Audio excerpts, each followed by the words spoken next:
What is up, guys, and welcome back to a brand new video. We're here for episode number 32 of the My Team journey, this time for the Japanese Grand Prix. If you've been tuning in recently, you'll know we're in a bit of a titanic battle with our fellow countryman Daniel Ricciardo, as seen in the clips in the background right now. We had a very, very close call in Russia, and I imagine we're going to have to be doing the same once again in this episode if we want to take the fight to him for this driver's title.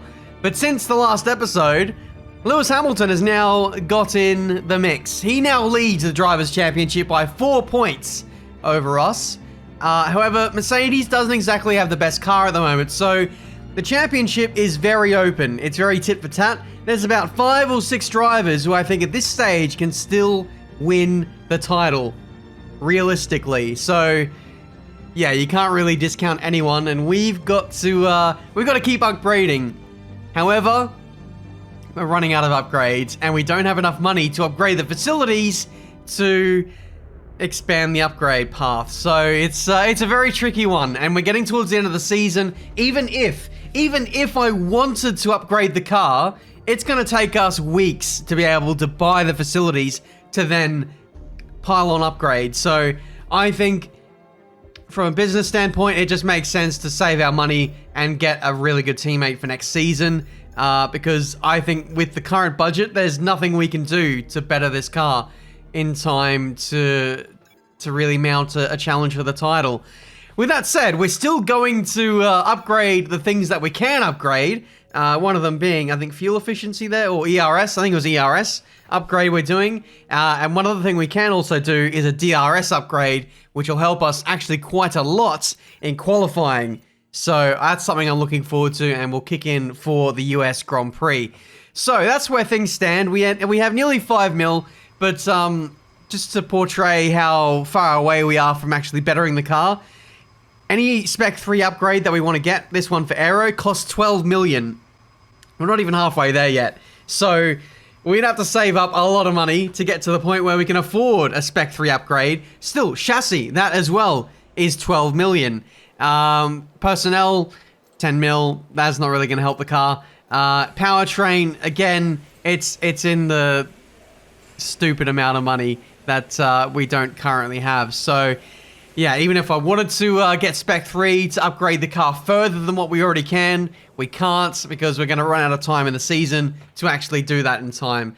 So what are other areas we can improve the car or improve our money situation? That is through building the Team Acclaim. And thankfully, we've been thrown a charity event in our direction. We're going to make a large donation, which is going to give us a bigger boost in Team Acclaim, which will hopefully get us towards level 19 in terms of Team Acclaim. So let's hope that can tick over very quickly. The higher your Team Acclaim, the more monthly or weekly resources you get from your sponsors, and the bigger the bonuses will be. So that's kind of what we're building towards now for the rest of the season, in the hopes that we can either afford Rosberg or be able to sign Daniel Ricciardo for next season. Now, I said that Mercedes wasn't the best car. Well, now they are again. As we head into Japan, they have outdeveloped McLaren and they have outdeveloped Red Bull. It is a constantly evolving situation between the top teams, and we're just doing our best to get in the mix. We did have a big uptake in performance. I don't know if you noticed, thanks in part to the rear downforce, to the halo, but also some supplier upgrades from Renault, which was quite handy. They gave us a turbo upgrade, which is going to boost the power. So thanks, Renault. Appreciate that. They're doing their best to get a Renault powered team to the top of the drivers' standings. Thank you. But we've still got a bit of ways to go to be able to challenge those guys. But that upgrade will help at a track like the Japanese Grand Prix, and all the tracks we've got coming up left. Power is always much appreciated. But anyway, we're getting into the weekend now, and we are tackling the task at hand, which seems to be tyre temperatures. In practice, we've identified that tyres are really overheating, at least on the softs. So we're going to have to lower the tyre pressures in order for our car to be competitive, because if we're driving around with this, in qualifying and in the race, we're going to be absolutely nowhere. So lowering the tire pressures is going to be absolutely crucial. So that's something we'll do. We also need to make a few other changes here and there just to make the car just a little bit more drivable over the course of the weekend. But this is why we iron out all the issues through practice. We got P10 in the end in practice 2. Not too bad, but we were able to basically gather all the resource points we needed to help develop the car. So yeah, we've got a lot of things to work out. Also, the brakes. The brakes were a big issue from last race. We have sort of rectified that by lowering the brake pressure, but it's still not perfect. I think for next episode we're gonna have to lower it even further. But let's get into quali.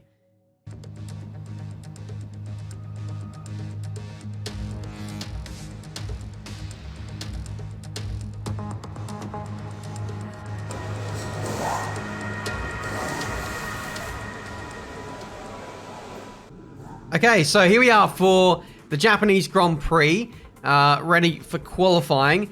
The reason why I was kind of talking about lowering the brake pressure for next episode is because I've already plowed ahead and pressed on with, I think, 80% brake pressure, which still, it enables me to run 50% brake bias in qualifying, but as tire wear comes into it in the race, that's something you can see now, the rear end getting a little bit tail happy. It's something I'll need to lower further, maybe 75% brake pressure, and then I think that might be the sweet spot for this car. But yeah, you can see even in qualifying, we're still overheating the tires, the rears especially, through sector 1. Oh, that's a moment.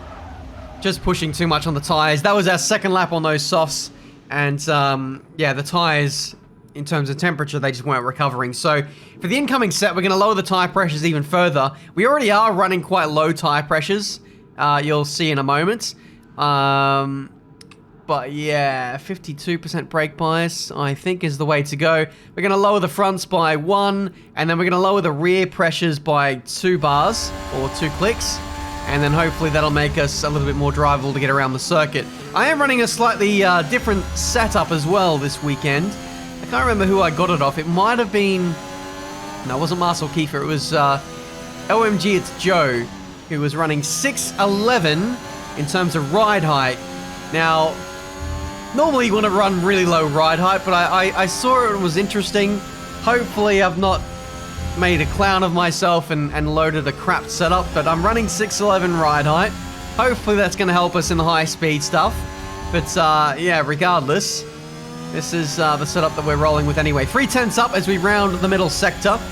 Seems that the tire pressure adjustments have made a difference to the balance of this car, which is nice to see, but we're still a little bit unstable, and I wonder if that is down to the ride height, or maybe it's still the brakes being ever troublesome as they have been lately since applying that upgrade.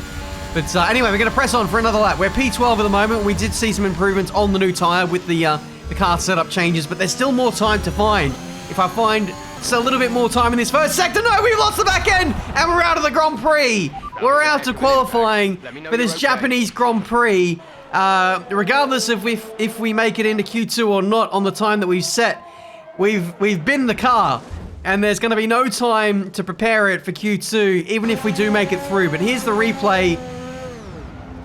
The rear end was already gone by the time we turned in for that left-hander. Yes, we touched the curb, but I think it was past the point of no return, and that was it. Qualifying over.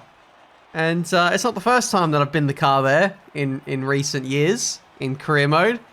I think I remember on last year's game I binned it in the race at that very spot. So it does catch me out, that spot on the track. It's going to be an appearance in Q2 for us based on our qualifying time, but we are not actually going to be present for Q2. So that's the end of qualifying. I think with that, we're going to take another engine. We are getting a little bit close on some components, one of which being the control electronics especially.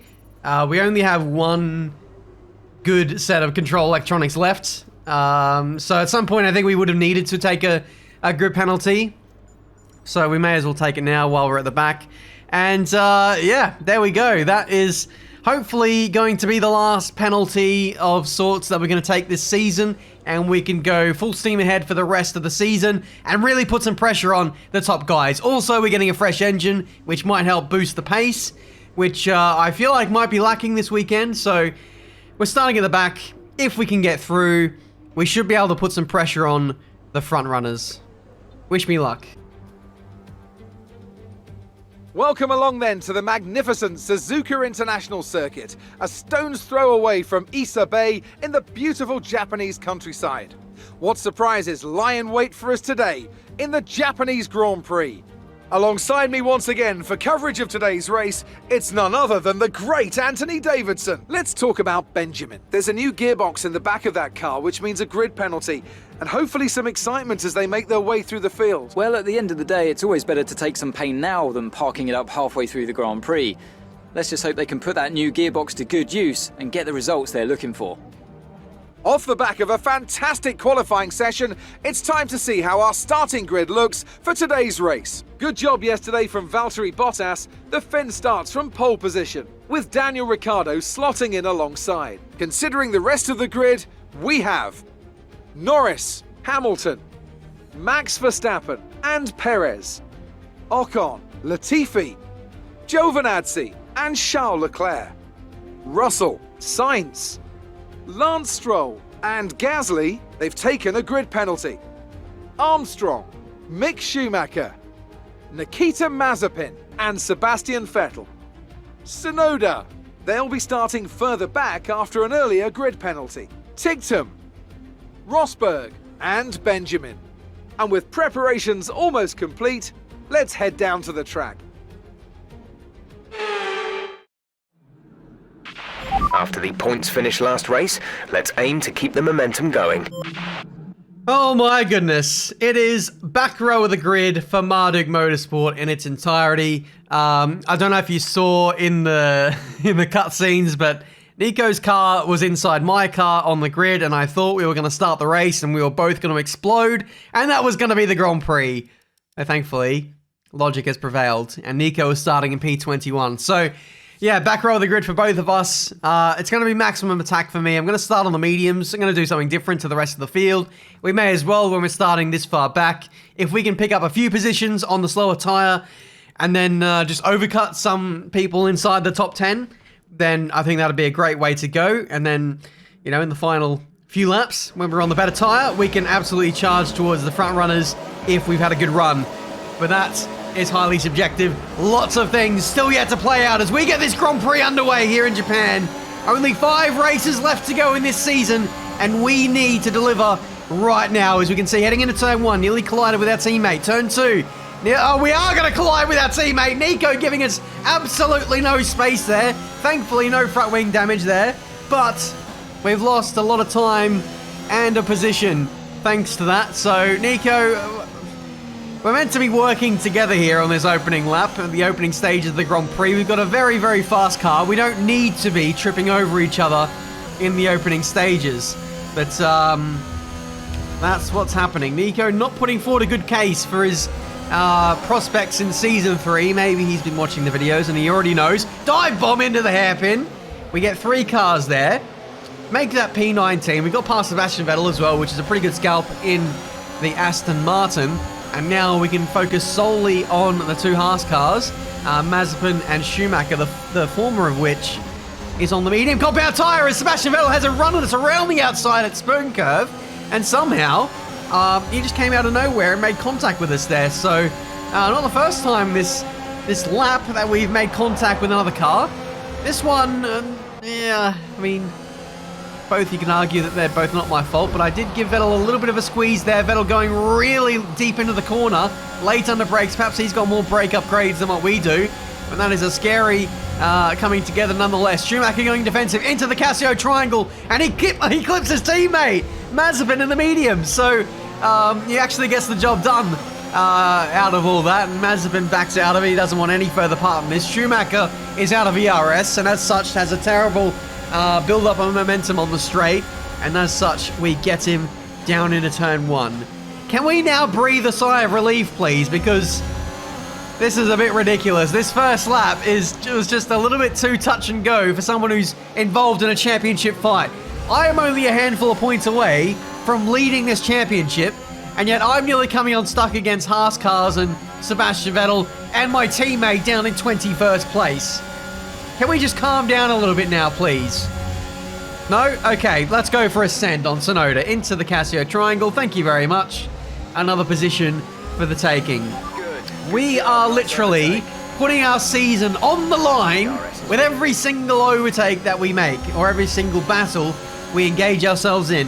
And it's going to be like this for all 27 laps. Our season is literally on the line here. We need to be inside the top 5 to consolidate a bad race. And that is one of the Alpines having a moment there.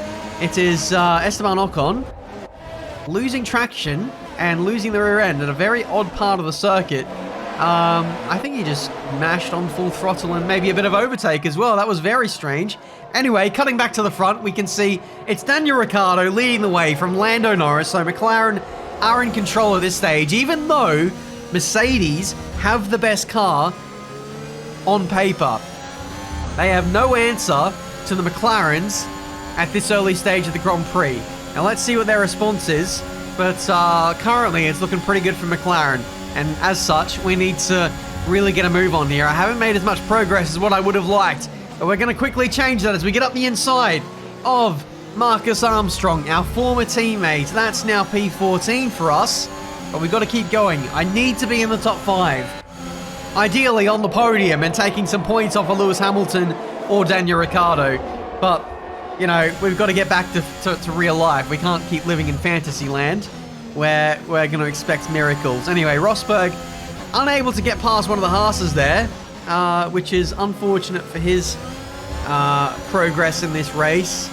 I do actually hope Nico has a good race because we need him to deliver for the constructors. As we can see, we're checking on Daniel Ricciardo. The time last lap was a 1:26.7. Okay, Ricciardo doing 26.7s apparently, while I was having a massive snap of oversteer. So currently pulling away by 2 seconds a lap, which is not good.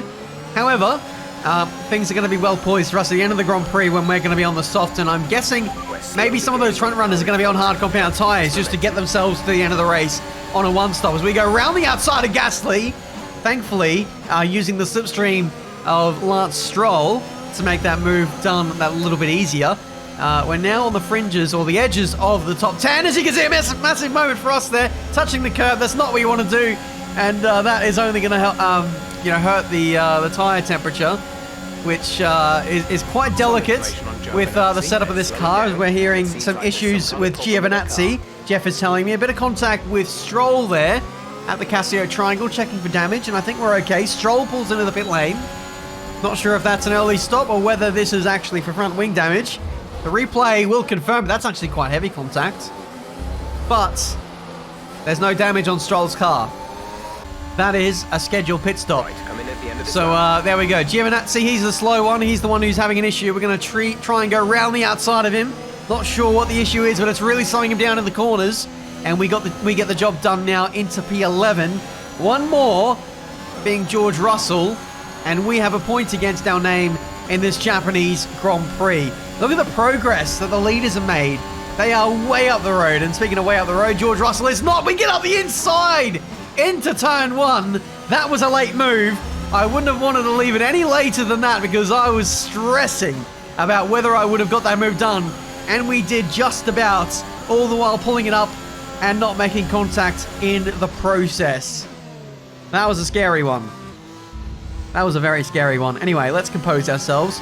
Press on with this race. And now, I've got to say the hard work begins. Because now we're facing the front runners in better cars on paper in clear air. So it's going to be a straight up battle between us and these guys. They are pitting for hard compound tires, which I think theoretically is going to help us. The hard compound tire is a durable tire. It'll go pretty much all day, but it's not the fastest tire in the world. We've got a yellow flag up ahead. Carlos Sainz is out of the Grand Prix, which is certainly going to help us. That's another free position for us in this race, and it brings us ever closer to our target of finishing inside the top 5 in this race. Currently in P6 at the moment, but we're still yet to make our final stop, which will be coming in about 2 or 3 laps time, I'd say. And we are aiming to box for the soft compound tyre. So at this stage, we're losing ground to the likes of Norris and Ricciardo on their fresh hard compound tyres. We are getting caught up by Sergio Perez on fresh mediums. Here he goes round the outside as we head down into turn 1. We're not going to fight this, but Sergio backs out of it. Not once, but twice. He's hesitating, especially there at turn 2 on the exit. And we get back past him again. It's side by side, and there's contact. Perez is out of the Grand Prix. I've spun, and now there might be a safety car, as that was the last battle I wanted to have in this race. I was letting Sergio go, but he kept hesitating. Right there on the exit of turn 2. Hesitated. Then side by side through here. I can't disappear. And neither can Sergio. I wanted to give him the position and not lose too much time, but that's not what's happened. Sergio is in the barrier and out of the Grand Prix. The safety car has been deployed, but yeah, I didn't want to lose too much time. So maybe I didn't leave him as much space as what he was entitled to here. We'll see the replay just to confirm it. But Sergio is on the curb, and I have just come over a little bit too much into his line. It's obviously not intentional, but it's enough to unsettle the front of the car and send him into a spin, much like we had in qualifying. It's the exact same corner. It is absolutely brutal, this one. And on simulation damage, I'm sorry, at that speed, you're not surviving. Sorry, Sergio. Like I said, I did not intend for that to happen. And now we actually have some floor damage or side pod damage. It did flash up on the MFD. As you can see, we're recovering from our spin here. We need to get up and running as we cut back to live images. The safety car has been deployed, and we do get up to speed in time for us not to lose a position to Charles Leclerc. But let's check the damage. Taken damage to the side pods. Expect to feel a little drag. The side pods have taken damage. You may start to pick up a little drag. No issues with tyre wear for now. Keep taking care of them. Okay, so yeah, that does confirm we do have side pod damage, and even though the safety car is out, and this is going to be a golden opportunity for us to pit and rejoin on the back of the front runners, I'm not entirely convinced about what we can do against them pace-wise. But Hamilton and Verstappen are also in for their hard compound tyres, so they've actually made the most of that safety car release. But yeah, it's going to be McLaren under pressure once again. They went for the undercut against some of the more front runners, the Mercedes and the Red Bulls that are still in this race. So, yeah, they're going to have older tyres, the McLarens, and they're going to be under pressure. But us, we're going to have soft compound tyres. It's going to be close between us and George Russell, but we do emerge just about in front of the Alfa Romeo driver. So, yeah, for the remaining 13 laps of this Grand Prix, it's actually going to be quite touch and go as to whether we can, well, one, actually move forward in this race and stay there, because 13 laps is a long way to go on soft compound tyres at a circuit which is high on tyre wear and also high on thermal degradation. And we also have the damage on top of that, which is making the car even more unstable than what it would otherwise be. We've had our own sets of issues over the course of this weekend, but now the side pod damage is going to make life that little bit more tricky. This is where the real test begins. Away we go for green flag running, and someone's going really slow down into turn 1. It's Lando Norris, of all people. He's holding up the whole pack. We go around the outside of the Ferrari. We don't get the drive traction. I don't know what's going on. So I'm weaving the wheel in frustration, like what's happening. But out of that, we managed to get past Latifi, and I think just Latifi. So we only gained 1 spot, even though it felt like we gained a whole lot more than that. But regardless, it's P7 for the time being. We are on the soft compound tyres, and if we are to make any inroads in this race and make any dent into Lewis Hamilton's championship lead, we've got to start making those inroads basically instantly, because these tyres are going to wear out so fast that in only a matter of laps, we're going to be slower than those on hards. So here we go. Let's set up the first move on Charles Leclerc, going round the outside into the Casio triangle. You can see the side pod damage is really making this car unstable, even at low speed. It was a bit dodgy through there, but we've got the move done, and now we've got to keep him at bay. We do have extra drag on the car, thanks to the damage. So in all areas, the car isn't responding as well as what it normally would. We did go purple to the 3rd sector, But that was about it. The car is a nightmare to drive in Sector 1. Coupled with the damage, and look at that, you can just see us drifting out of the hairpin. The car is not behaving well at this stage. And I think it's due in part to the ride height that we're running. 611 ride height. I've not seen that before, and I don't know why I decided to take a bite of that for this race weekend. Unfortunate. But it's, we got to deal with it now. We're going to press on and see if we can hold on to P6. This looks like it's going to be the maximum for this race. You can see the front runners have absolutely checked out. 6 seconds up the road. They're at least a second a lap faster than me at this stage. My tyres have already gone off, but we just don't have a car that's able to compete with the front runners anymore, it seems. Not the very least at this track. I think ever since doing that brake upgrade, things have gone a little bit south for us, so we really need to pull out a bit of performance here out of the car at Marduk Motorsport. Otherwise, we won't be a factor in this championship anymore. We're only lucky that Hamilton, our nearest rival, is only 1 place ahead of us and is only going to gain 2 points on us in this race. As you can see, this is the last lap of the Grand Prix for the race leaders. This is Max Verstappen trying to overtake Bottas around the outside at turn 2. It'll turn to the inside for turn 3, and I think he might get the job done. We're running on board with Lewis Hamilton. Hopefully Lewis doesn't find any more positions in this race. Otherwise, that's going to make the championship challenge that much more difficult for us. But no, Hamilton maintains P5 and is only going to get 10 points out of this race. Lando Norris somehow has managed to get his way to the front, in front of his teammate, Daniel Ricciardo, and is going to win the Japanese Grand Prix. And I've got to say, that really suits my championship as well, as he takes points away from Daniel Ricciardo. So, this race could have been so much worse. So much worse. I feel like we're going to get away with minimal points lost here as we come out of the last corner, still losing the back end. 8 points in this damaged car is not bad at all. All right, race over. Take care of the car on the way in. We'll take that. We'll go back to the drawing board, learn from our mistakes, and we need to bounce back in the next race. That's for sure. McLaren have pulled it off. They've won in spectacular fashion here today. Anthony Davidson, a resounding victory today. What set them apart from the rest? Without a doubt, the safety car changed everything today. The key to their success was keeping calm and reacting to the situation quickly. We've seen teams in the past throw away wins because they were too hesitant, but here they were decisive, and that's allowed them to take the advantage. Our drivers are making their way out for the podium celebrations, and it's going to be McLaren picking up the winner's trophy. Congratulations to the entire team for that fantastic performance. So there we go. Lando gets the full complement of 26 points. He did get the fast lap of the Grand Prix in the end. He was just getting faster and faster and faster. Basically, as was everyone else on the hard compound tyres. But particularly surprising for the McLarens, given they were the first ones, or among the first ones to stop for hards. It was the likes of Hamilton, Bottas and Verstappen, who had a couple lap younger tyres, but still were nowhere near the McLaren. So that is very telling. But who has the ascendancy in this championship right now?